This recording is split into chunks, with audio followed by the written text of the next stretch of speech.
Muy buenos días a todos, espero se encuentren muy bien. Les saluda Diego Ureña y los estaré acompañando durante esta mañana.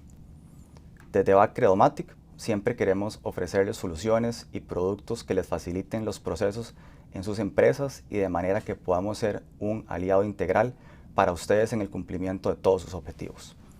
Además, trabajamos para brindarles espacios de capacitación que involucren temas de actualidad, de negocios y de contexto país, para que estén preparados para la toma de decisiones informadas que beneficien a cada una de sus organizaciones. Además de mantenernos al tanto de las últimas tendencias en sus industrias. Justamente, y por eso el día de hoy, organizamos este webinar para conversar sobre los beneficios del leasing y cómo podemos utilizarlos en nuestras empresas sin importar su tamaño.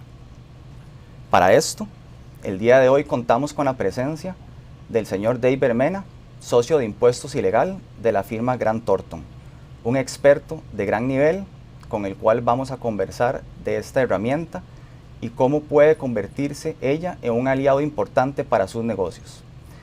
A manera de presentación, David es máster en Administración de Empresas con énfasis en Finanzas del Instituto Tecnológico de Costa Rica, licenciado en Finanzas, Contaduría Pública y Mercadeo de esta casa de enseñanza.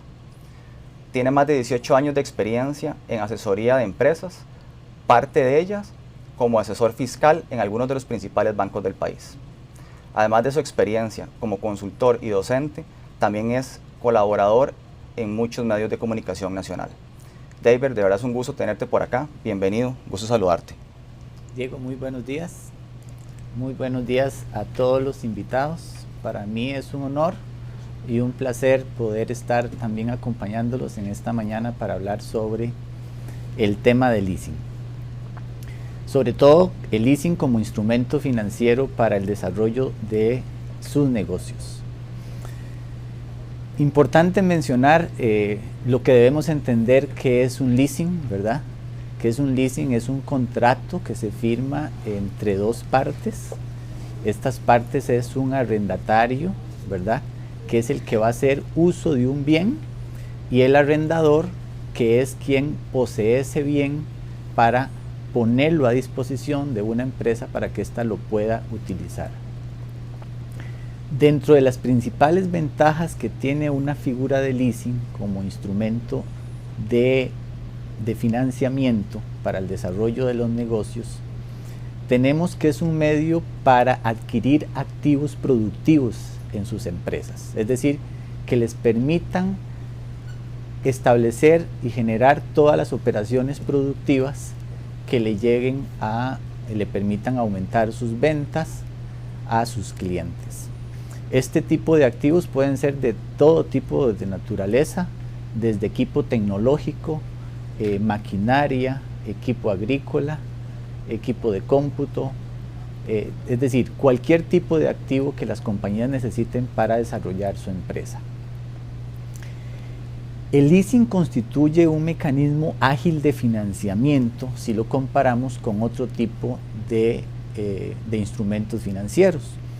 Todos sabemos que todas las empresas necesitan, para poder operar, contar con financiamiento. Bueno, el leasing es una de las figuras que nos permite lograr este objetivo de manera ágil, porque el proceso y el trámite para gestionar una operación de leasing a través de una arrendadora, y en este caso que estamos hablando específicamente de BAC San José Leasing, las empresas pueden aprovechar este instrumento para poder obtener un financiamiento para la compra de sus activos de una manera más ágil y rápida. Importante tomar en cuenta también que este tipo de instrumento se gestiona a través de una empresa especializada. No solo vamos a contar en este caso con la necesidad del cliente, sino también con el hecho de que BAC San José Leasing, que en este caso es la arrendadora, ya es una empresa que conoce muy bien del negocio, tiene muchos clientes, ha hecho operaciones con diferentes tipos de activos, y esto le permite establecer una serie de sinergias, ¿verdad?, que le permiten al cliente contar con un profesional en la materia que le va a asesorar para atender todas sus necesidades. Parte de esta sinergia es el vínculo que establece la arrendadora con los proveedores de todos estos activos que las empresas requieren, ¿verdad?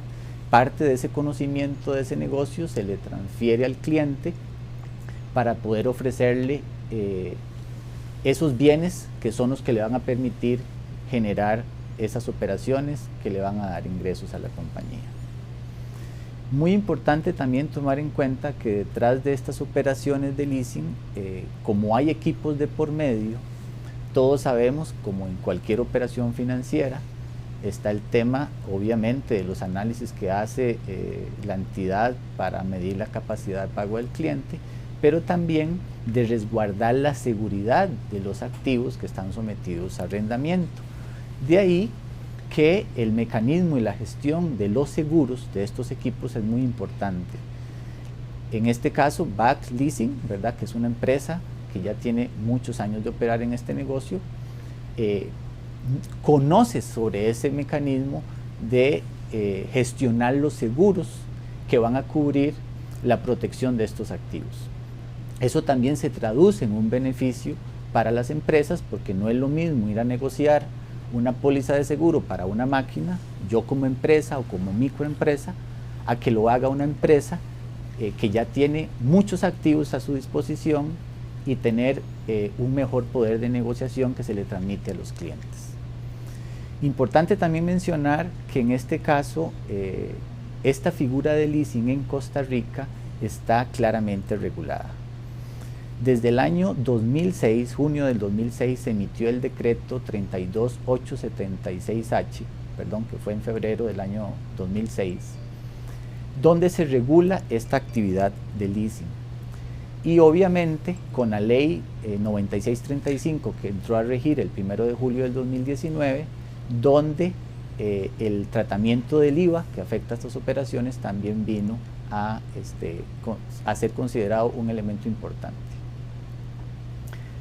Dentro de los tipos de leasing que existen regulados en la norma están el arrendamiento financiero, que conocemos como una transacción asimilable a una compra-venta a plazos. Esto es como cuando nosotros vamos a un lugar comercial a comprar un artículo y necesitamos que nos lo den a pagos. Funciona de esa manera. Entonces yo compro el activo y tengo un plazo para pagar. Ese arrendamiento financiero es una de las figuras que se ofrecen a través de Back Leasing. La otra figura de arrendamiento la conocemos como arrendamiento operativo, con opción de compra. El arrendamiento operativo lo podemos entender como una simple operación de alquiler. Ponemos el ejemplo que todos podemos conocer, el simple alquiler, por ejemplo, de un apartamento donde usted paga el derecho de usar ese bien sin que usted tome posesión de ese activo. Bueno, ese tipo de arrendamientos también existe. No en todas las entidades financieras es común que se establezca esta figura. Y está la otra figura, que es el del arrendamiento operativo en función financiera, que es una figura de leasing, que es de hecho de las que más ofrecen, en este caso Back Leasing y entidades financieras, para este tipo de figura, donde se da una combinación entre estas dos figuras, en la que mencioné anteriormente, el leasing financiero y el leasing operativo. ¿Por qué es una combinación? Porque el arrendamiento operativo en función financiera, desde el punto de vista técnico, es una operación de financiamiento, donde el cliente tiene su intención de adquirir el activo. Pero desde el punto de vista tributario, el cliente va a tener derecho a reconocer toda la cuota que le paga por ese arrendamiento a esa arrendadora como gasto deducible. Entonces ahí hay otro beneficio que tiene el cliente, que es un escudo fiscal, y ahorita hablamos sobre el tema de los beneficios, que a través de esta figura las empresas pueden aprovechar porque representa un gran beneficio desde el punto de vista tributario.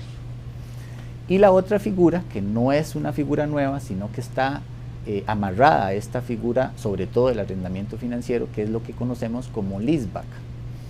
Leaseback se da, en el fondo es un leasing financiero, es una compra-venta a plazo, con la diferencia de que el activo que está siendo sometido a arrendamiento previamente fue adquirido por el que va a hacer uso de ese activo. Entonces es una empresa que por alguna razón compró un activo, posiblemente lo compró de contado, y después se da cuenta de que ese dinero que utilizó en la inversión de ese activo lo va a requerir como capital de trabajo o para invertirlo en otras transacciones que necesita el flujo de efectivo. Entonces, esta compañía tiene la posibilidad de acercarse a una arrendadora y solicitar que se le haga una operación de leasing, que en este caso sería un leaseback, a través del cual esta empresa le da el activo a la arrendadora como si lo estuviera vendiendo, y la arrendadora se compromete a arrendárselo a esta empresa para que lo siga utilizando. Entonces se le conoce leaseback porque ya el activo previamente a la transacción de leasing ya fue poseído, o sea, la posesión de ese activo lo tenía la misma empresa que lo adquirió. Dentro de las principales características que tenemos para valorar la naturaleza de un contrato, es decir, para saber si un contrato es financiero, si es operativo o es operativo en función financiera, es muy importante determinar las características que identifican a cada uno de estos tipos de leasing. Uno tiene que ver con la cancelabilidad del contrato. Recuerden que al inicio les decía que esta figura de leasing se formaliza a través de un contrato que se firma entre las partes. La cancelabilidad se refiere a la cláusula que le permite al cliente, ya sea a cancelar el contrato anticipadamente o a no cancelarlo hasta que se cumpla el plazo de pago de todas las cuotas originalmente establecidas en ese contrato. Entonces, en un leasing financiero, por ejemplo, se caracteriza porque el leasing financiero es un contrato no cancelable. ¿Qué significa no cancelable?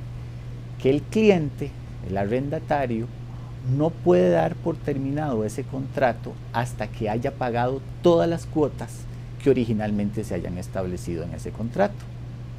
Si él quiere retirarse anticipadamente, es como cuando yo tengo un préstamo normal con un banco, de que yo no puedo dejar de pagar hasta que cancele el saldo de esa deuda.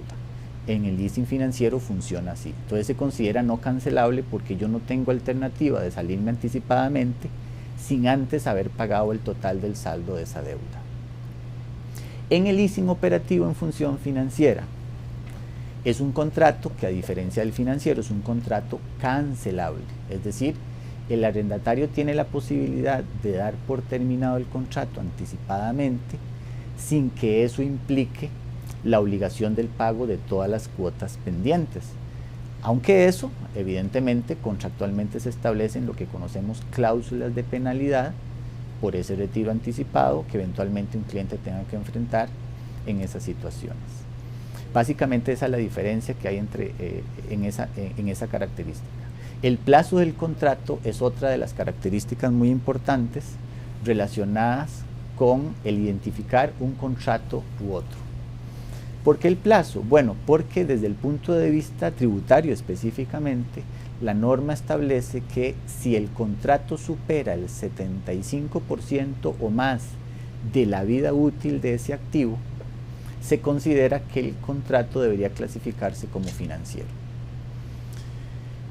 Si el contrato es menor al 75% de la vida útil del activo, se podría considerar de que ese contrato es de carácter operativo.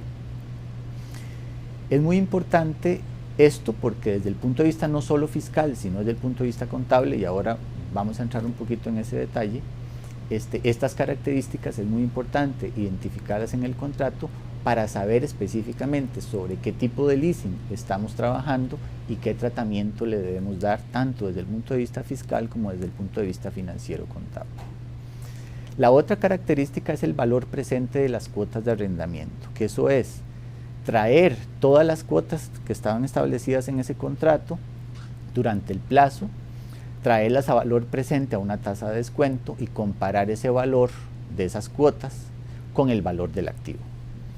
Si ese valor presente es igual o mayor al 90% del valor del activo, se considera que fiscalmente ese contrato es financiero.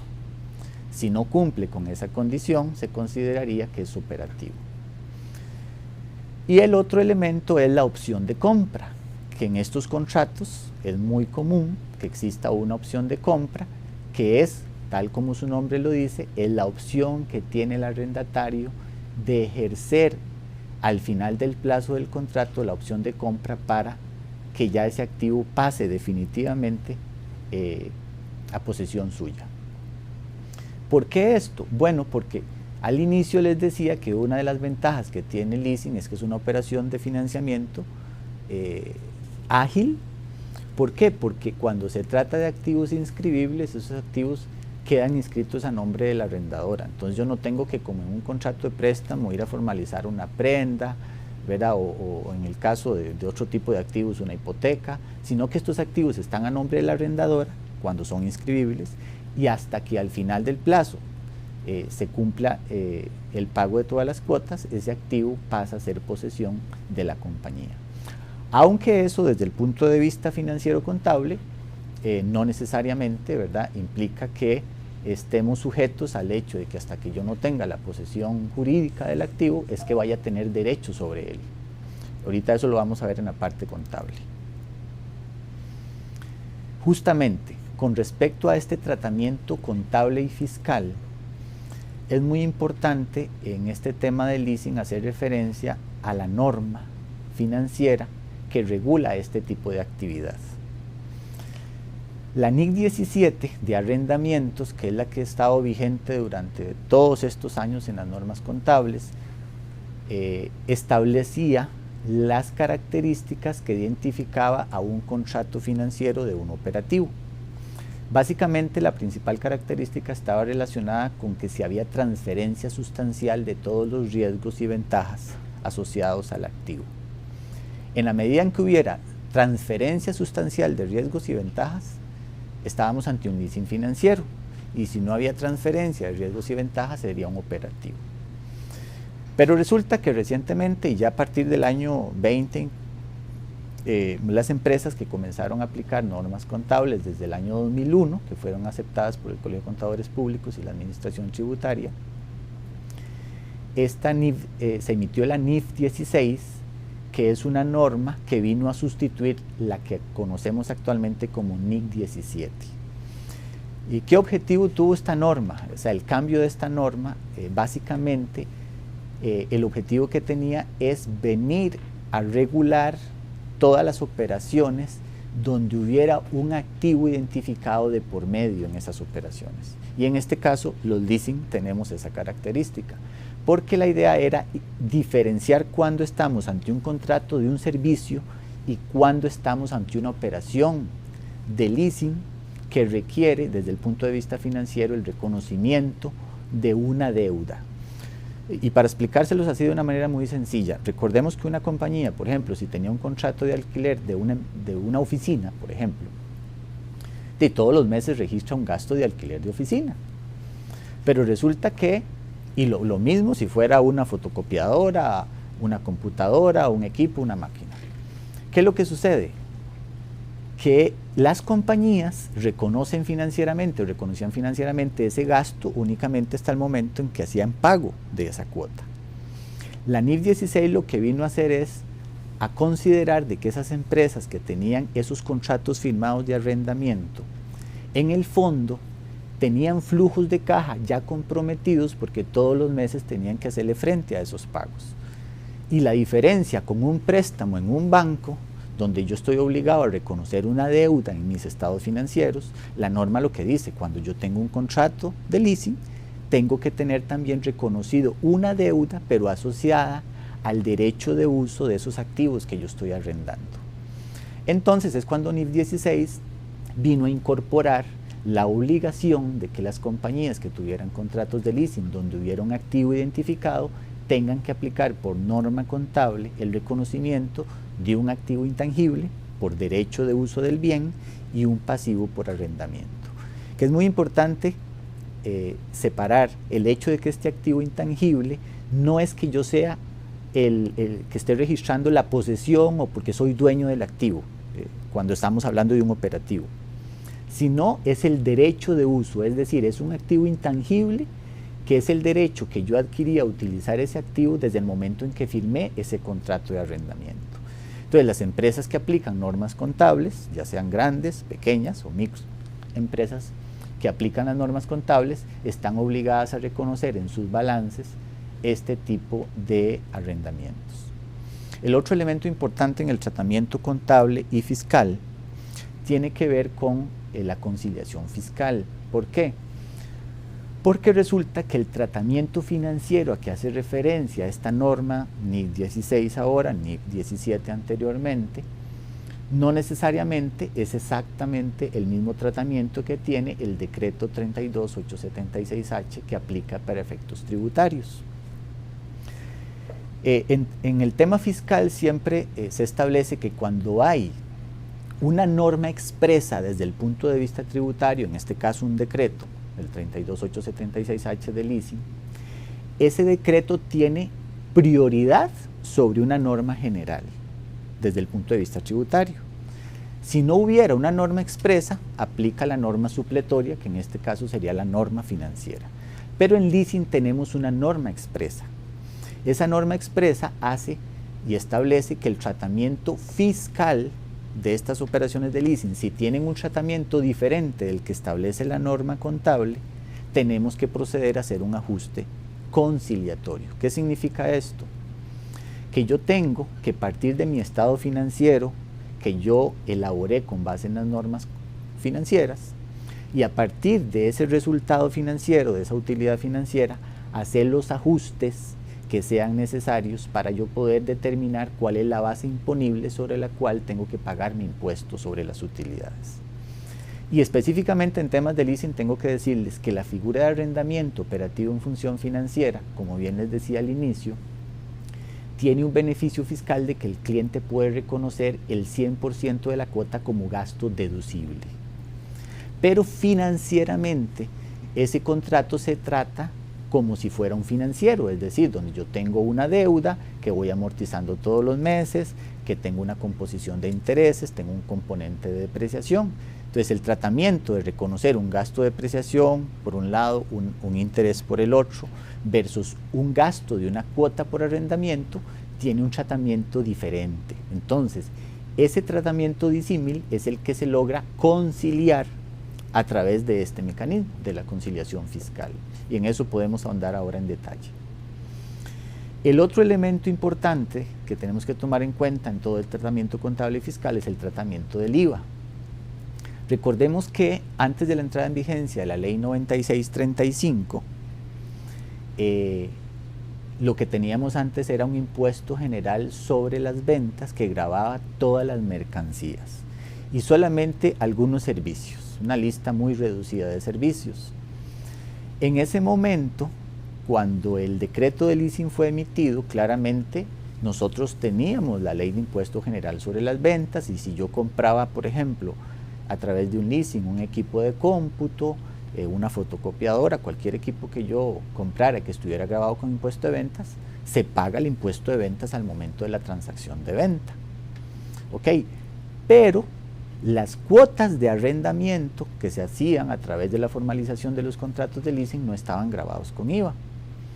Con la entrada en vigencia de la ley 9635 ese tratamiento no cambió.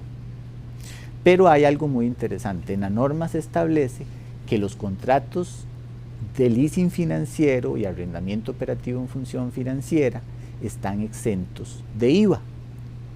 Y alguien podría interpretar que si hace una operación de leasing, bueno, que entonces no se va a pagar IVA cuando se hace la transacción original de los activos. Aquí es muy importante diferenciar la compra propiamente del equipo, del activo que yo voy a someter a la operación de leasing, respecto del pago de las cuotas mensuales que yo voy a tener producto de la formalización de ese contrato de arrendamiento. Entonces, lo que la norma establece es que lo que yo voy a pagar mensualmente por concepto de leasing financiero, recordemos que en el leasing financiero yo tengo dos componentes, bueno, varios componentes en la cuota.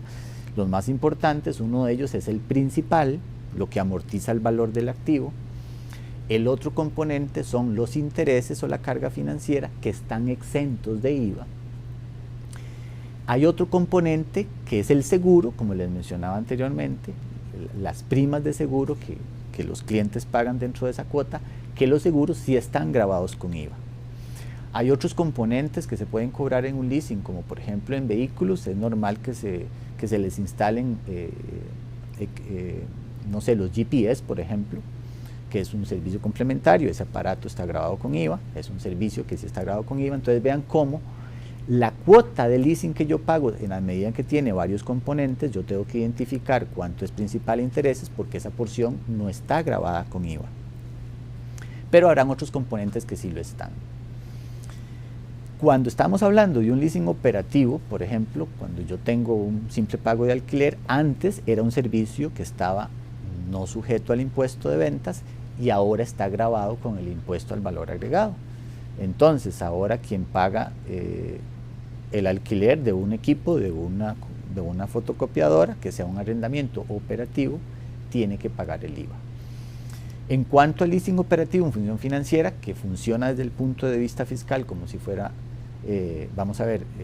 como si fuera un operativo, pero tiene el tratamiento de financiero, lo que está grabado con IVA únicamente, al igual que en el financiero, es la operación original de la transacción que da origen al arrendamiento. Es decir, el día 1, cuando la arrendadora le emite esa factura de venta de ese equipo al cliente, está grabada con IVA, que es exactamente la misma operación que le hace el proveedor de ese equipo a la arrendadora. Esa transacción está grabada con IVA. Claramente hay excepciones cuando estamos hablando, por ejemplo, de equipo agrícola, de maquinaria, de algunos equipos que tienen una exoneración especial, o bien porque la compañía que lo adquiere o la naturaleza del bien tienen un tratamiento fiscal especial.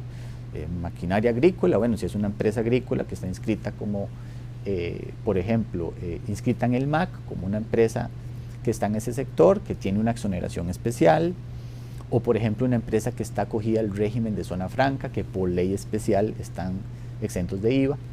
O sea, hay ciertas situaciones donde ese IVA puede tener un tratamiento diferente dependiendo de esas condiciones. Entonces cada caso habría que analizarlo de manera detallada. Lo cierto del caso es que en la norma las cuotas de leasing del arrendamiento financiero y operativo en función financiera están exentas del pago del impuesto al valor agregado. Otra parte muy importante tiene que ver con el respaldo documental, es decir, la formalización y el respaldo que tiene que tener el cliente cuando hace este tipo de operaciones. Este tipo de operaciones, como les decía al inicio, se formalizan a través de un contrato de arrendamiento que tiene sus características y que tenemos que clasificarlo de acuerdo a su naturaleza en uno u otro tipo, tal como lo hemos conversado. Además de ese contrato, en el caso de los leasing financieros y operativos en función financiera, tenemos que tener también el respaldo de una factura electrónica, que en este caso va a justificar al cliente su registro contable, su derecho a crédito de IVA para efectos de IVA, y la factura electrónica en este caso, que también es un requisito indispensable que tienen las compañías para respaldar sus operaciones. Las arrendadoras cumplen también con ese deber de emitir esos comprobantes a sus clientes. Esa factura electrónica también, obviamente, el proveedor de los equipos que le vende ese equipo a la arrendadora también cumple con ese requisito de la factura electrónica, como si le estuviera vendiendo esos inventarios a cualquier otro tipo de cliente. Y muy importante, dentro de la parte de los registros contables, tiene que ver con el tratamiento que se le va a dar desde el punto de vista financiero. Vean que, como les decía ahora, el hecho de que nosotros tengamos en nuestros estados financieros el reconocimiento de operaciones de leasing, tenemos que tener muy claro cuáles son las características de esa operación. Tenemos que saber si estamos ante un contrato financiero, porque el tratamiento de la norma contable me establece un mecanismo que es el mismo para efectos tributarios. Yo tengo derecho a reconocer como gasto la carga financiera por intereses, los seguros y la depreciación de ese activo durante el plazo de vida útil. Estos plazos de vida útil están establecidos en el anexo 2 de la Ley de Impuestos sobre la Renta. Este es un anexo que existe desde que se emitió la ley de renta en el año 80 y es muy viejo, y hay muchos de los activos que hoy se gestionan a través del leasing que ya ni siquiera aparecen en esos listados, y en esos casos requerimos inclusive hasta de certificaciones técnicas de los proveedores y del fabricante para poder determinar la vida útil de muchos de estos activos. Por ejemplo, paneles solares, que es uno de los que yo sé que WAC ha promovido en este tipo de figura y que en el anexo 2 no existe. Entonces los plazos de depreciación tenemos que irlos a buscar en ese anexo, y si no, buscar el mecanismo a través de certificaciones de los fabricantes para poder establecer esos plazos de arrendamiento y hacer los análisis que les comentaba al inicio de las variables relacionadas con el plazo. Y desde el punto de vista financiero contable también importante determinar el tratamiento que pueda tener de manera diferente cuando estamos hablando de un operativo en función financiera, que quizá es la figura que obviamente tiene el mejor beneficio fiscal porque el cliente puede pasar toda la cuota por gasto deducible, pero eso no significa que contablemente yo tenga que reconocer un gasto contable, sino que es un ajuste que hago a nivel de conciliación fiscal. Y es ahí donde, por lo menos yo en lo personal, me he dado cuenta de que hay muchas compañías que aplicando este tipo de figuras se cometen errores a la hora de hacer los registros contables, porque cuando son auditados, un auditor fiscal le puede reclasificar ese tipo de contrato como financiero. Y muchas veces se dan la vuelta donde el gestor de leasing para decirle, usted me dijo que tenía derecho a la deducibilidad de toda la cuota, y el auditor financiero me está diciendo que no porque tengo que reclasificarlo. Bueno, resulta que ese contrato, tanto el auditor financiero tiene razón como el gestor de leasing también, porque es un contrato que tiene un tratamiento financiero distinto del tratamiento fiscal. Y esa diferencia se concilia a través de lo que conocemos como la conciliación fiscal para lograr ese objetivo. Esto básicamente son a grandes rasgos las principales características con esta operación de leasing. Diego, no sé si hay algún tema que quisiéramos ampliar en este sentido para poder a nuestros invitados ampliarles el tema. Muy bien, muchísimas gracias, súper agradecido por lo extenso del tema. Sí, tenemos pues varias consultas que hemos tenido por acá y que hemos venido tomando nota respecto a la presentación que se dio, y tal vez nos gustaría retomar muy puntualmente diferencias básicas entre un contrato de leasing financiero y un contrato de leasing operativo en función financiera, en virtud de esclarecer un poquito a nuestros invitados cada uno de estos contratos, ¿verdad? Claro, la principal diferencia que hay entre un leasing financiero y un operativo en función financiera, la principal diferencia está en la cláusula de cancelabilidad. Estos contratos, si uno los revisa, pueden ser exactamente iguales, pero la cláusula de cancelabilidad es la que hace la diferencia. Porque el contrato financiero te dice que usted no se puede retirar del contrato hasta que pague la totalidad de las cuotas establecidas originalmente en el contrato. Esa misma cláusula en un operativo en función financiero te dice que ese contrato es cancelable. Yo me puedo retirar anticipadamente sin que esté obligado al pago de todas las cuotas, aunque eso sí me implique eventualmente un pago de una penalidad. Pero las demás características relacionadas con opción de compra, plazo del contrato, valor presente, son variables que no cambian entre un leasing financiero y un operativo en función financiera. Entonces ahí es donde está la diferencia. Y ese tratamiento de que sea cancelable en un leasing operativo en función financiera es una característica identificada y claramente definida para un leasing operativo. Y precisamente por eso es que desde el punto de vista fiscal se le da ese tratamiento para que el cliente tenga la posibilidad de reconocer toda la cuota como gasto deducible. Entonces, en términos resumidos, la principal diferencia es la cláusula de cancelabilidad. Perfecto, interesantísimo. Indiscutiblemente esto, David, es para nuestros invitados esencial para poder tener un registro correcto de cómo van a ejecutar a nivel contable y a nivel fiscal el registro de cada uno de estos contratos. También me parece importante y muy relevante el tema de que podamos explicar tal vez con un poquito más de profundidad a qué obedece esa conciliación fiscal, ¿verdad? Que es donde hacemos el link entre lo contable y lo fiscal, y donde el cliente le permite al final del día pues poder disfrutar del goce de la deducibilidad del 100% de la cuota de un contrato de leasing operativo en función financiera.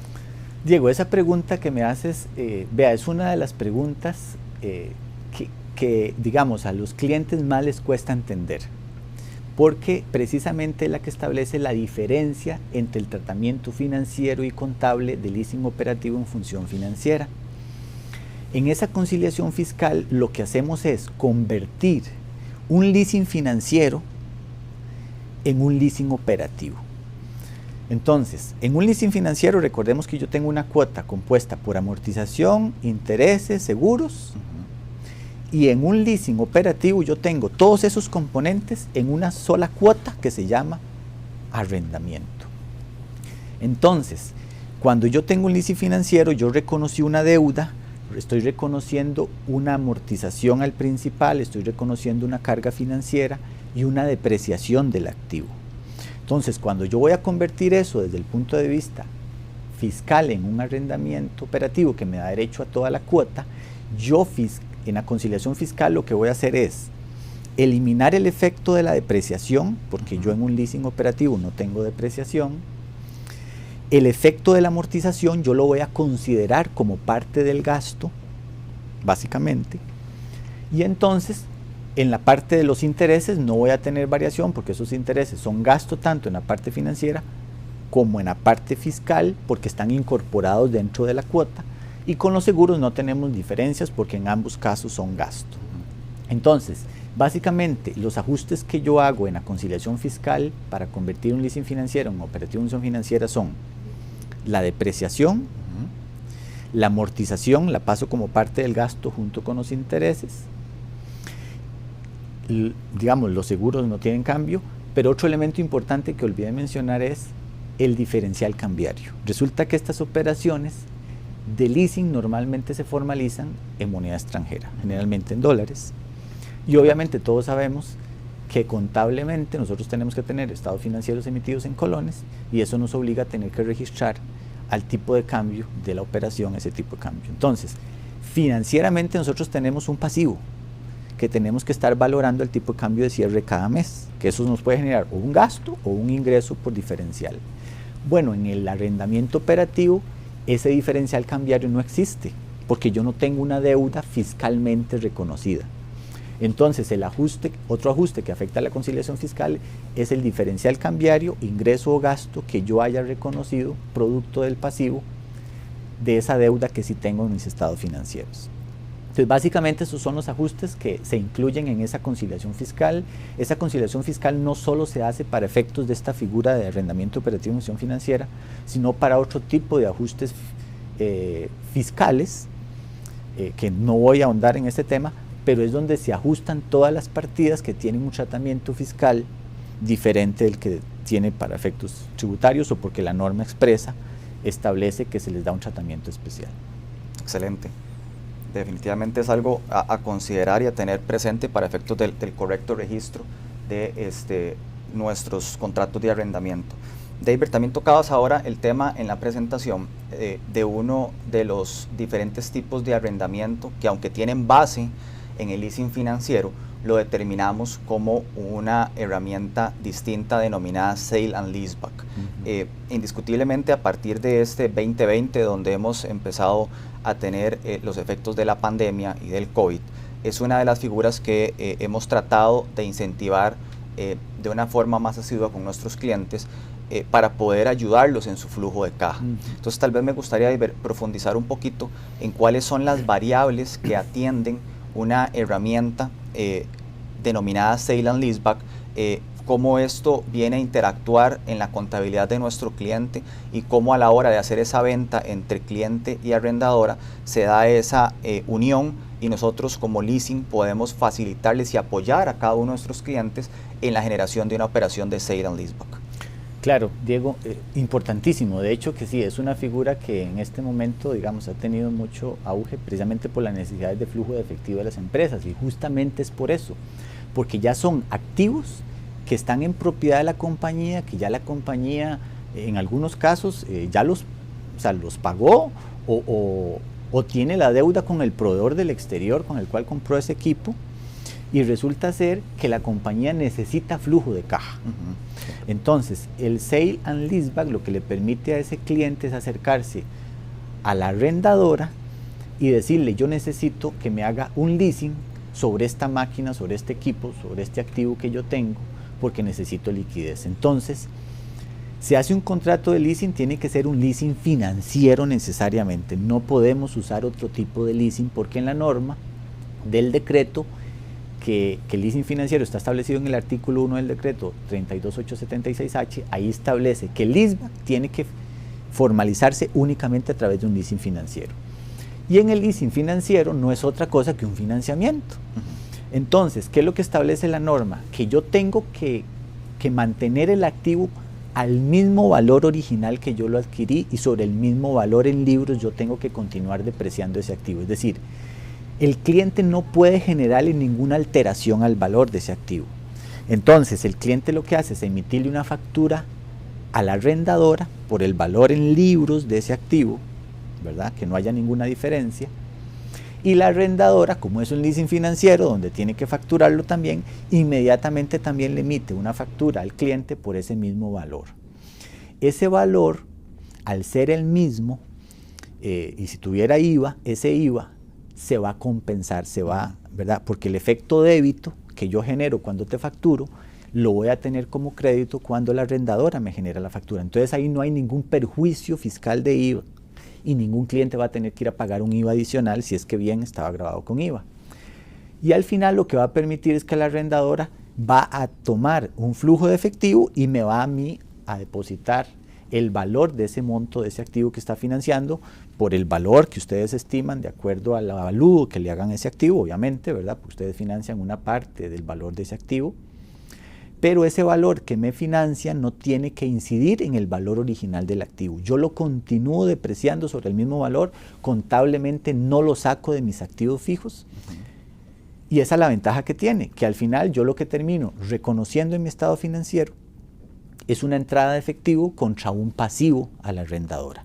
Es decir, yo lo que recibí fue flujo de efectivo que voy a ir pagando conforme transcurre el tiempo, haciendo una amortización a ese pasivo y teniendo una carga financiera asociada. Entonces es el beneficio que tiene para una compañía que necesita flujo de caja y que posiblemente no tenga la capacidad de ir, por ejemplo, a un banco a donde le puedan tal vez hipotecar parte de la propiedad que ya la tiene hipotecada y necesita flujo de caja. Bueno, sus mismos activos pueden servir de fuente de financiamiento a través de una arrendadora utilizando este tipo de figura de arrendamiento.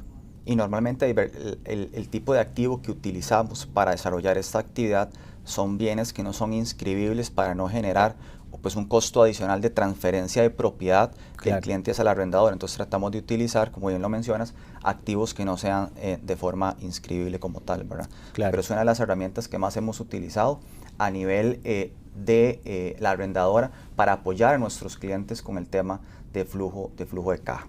Otro tema interesante que tomabas y que tocabas ahora con la entrada en vigencia de la Ley del Fortalecimiento de las Finanzas Públicas es el tema de la emisión de factura electrónica, ¿verdad? Es un documento preponderante y relevante en nuestra industria porque al final del día es el documento que le permite a todos nuestros clientes poder generar ese registro contable.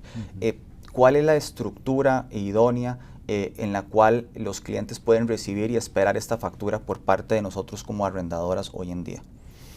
Sí, esto es muy importante, Diego, porque resulta ser, vamos a ver, primero vamos a poner el ejemplo de una compañía que no hace la compra de un activo a través de una figura leasing y diga que lo hace de contado.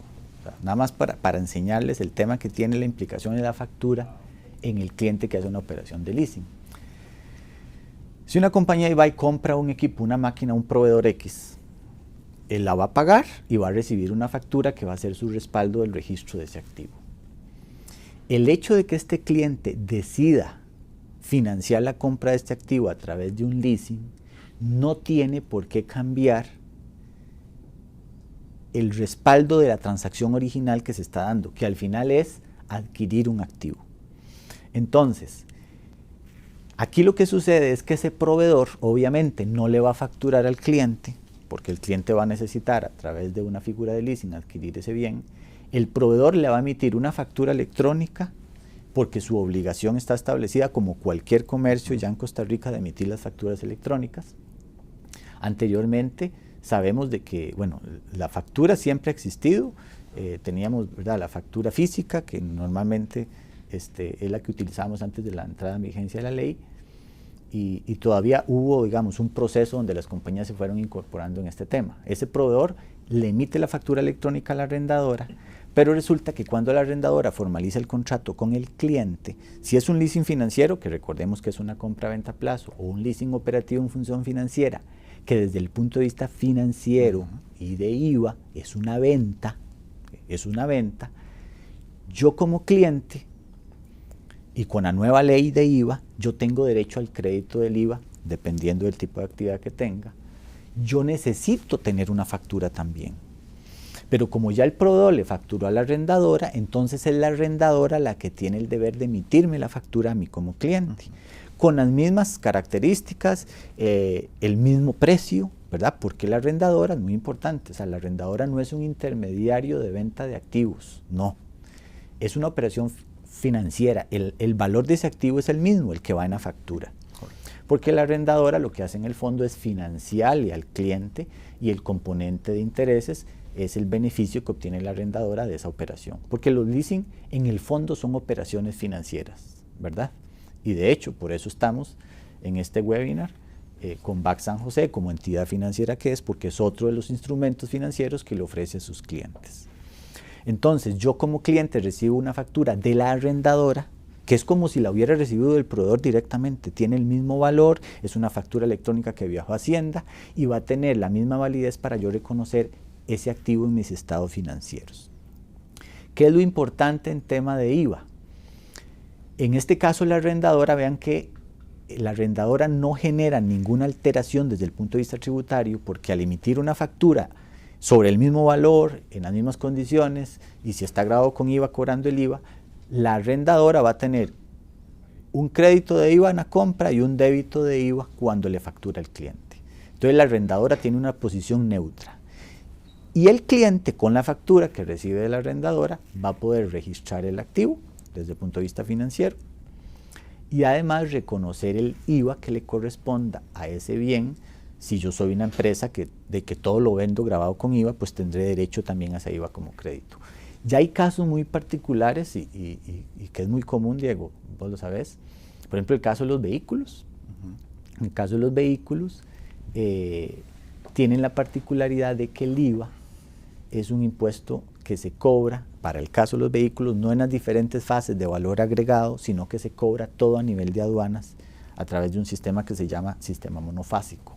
Es decir, se paga todo el IVA que haya que pagar sobre ese vehículo cuando se importa, y ya luego no se tiene que cobrar el IVA.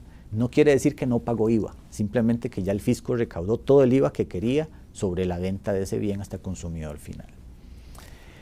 Pero resulta que si yo compro, por ejemplo, una flotilla de camiones y voy a la agencia y la compro, yo tengo derecho a que me diga la agencia cuánto pagó de IVA en la póliza de importación para yo tener derecho a acreditarlo. Lo mismo sucede con la arrendadora. La arrendadora le pide esa información a la agencia o a través del TICA, que es donde queda registrado cuánto se pagó de IVA por cada uno de esos activos que se importaron, y simplemente ese IVA se va a poner como referencia en la factura para yo podérmelo acreditar. De la misma forma como si yo hubiera hecho la transacción directamente con la agencia respectiva. O sea, eso no cambia en nada, el hecho de que haya una arrendadora de por medio en ese sentido para el derecho al crédito. Desgraciadamente, tengo que decirlo así, recientemente la Administración Tributaria emitió un criterio con respecto al tratamiento del IVA en los leasing, donde decía de que el cliente solo tenía derecho al crédito del IVA hasta que se ejerciera la opción de compra, y eso no sucede hasta el final del plazo del contrato. Generalmente las opciones de compra en un contrato de leasing financiero o operativo en función financiera tienen una condición que se llama opción de compra a precio especial. ¿Por qué precio especial? Porque usted tiene la capacidad o la oportunidad de adquirir ese activo a un precio que es mucho más bajo de lo que en el mercado vale ese activo, ¿verdad? Y de ahí que muchos clientes tienen la posibilidad o de ejercer la opción de compra o bien de renovar el activo, que eso es muy importante también en esta figura de leasing para aquellas empresas que necesitan, por ejemplo, estar constantemente, porque son equipos que tienen constante modernización tecnológica, y no les interesa nunca dejarse los activos, sino estar renovándolos por la tecnología nueva y tener la posibilidad de contar con los equipos que le permitan mantener sus niveles de eficiencia siempre altos. Pues la arrendadora a través de este mecanismo les permite lograr ese objetivo, que es algo que olvidé mencionar anteriormente. Entonces, este tema de IVA, como les digo, salvo digamos algunas, para nuestro criterio, malas interpretaciones que ha hecho tributación en ese sentido, por ejemplo en el IVA, la ley es clarísima. La ley es clarísima en que el tratamiento del IVA, sobre todo cuando yo compro activos productivos que vaya a utilizar en la generación de ingresos gravables y esté asociada con ventas gravadas, yo voy a tener derecho al crédito del IVA, aunque lo haga a través de una operación de leasing. Excelente. Súper claro, Iber. Me parece que ha sido bastante extensa la explicación que hemos podido tener respecto a la figura de leasing, ¿verdad? De cómo la misma aporta a cada uno de nuestros clientes y cómo potenciamos el crecimiento de los negocios de nuestros clientes a través de estas figuras atípicas, digámoslo de alguna manera, en maneras de financiamiento, pero que aportan un valor agregado y desde la propuesta de valor de la arrendadora de BAC Credomatic, pues tenerlas a disposición de nuestros clientes y invitarlos a que puedan acercarse a cada uno de sus ejecutivos de negocio o a los diferentes puntos de contacto que tenemos para una mayor profundidad a nivel de cualquiera de los puntos que hemos tocado, ¿verdad? Porque sabemos que son bastante técnicos, bastante extensos y estamos en la mejor disposición de aclarar cualquier o extender cualquier punto, ¿verdad? Sin duda, pues agradecer mucho a todas las personas que participaron en este espacio. Sin duda, hoy aprendimos sobre una nueva herramienta a la cual podemos sacarle mucho provecho. Les recordamos que en BAC Credomatic ofrecemos este tipo de financiamiento a nuestros clientes, como comentamos anteriormente, y si desean conocer más, pueden contactarnos a través de nuestros diferentes canales de servicio al cliente o bien con su ejecutivo de negocios. Para nosotros será siempre un gusto poderlos atender. Coordinamos y estamos abiertos a cualquier tipo de información adicional que ustedes puedan necesitar y que sea de utilidad para cada una de sus empresas. Esperamos que este haya sido un espacio de mucho provecho y que tengan un excelente día. Muchas gracias. Buen día. Muchas gracias. Buenos días.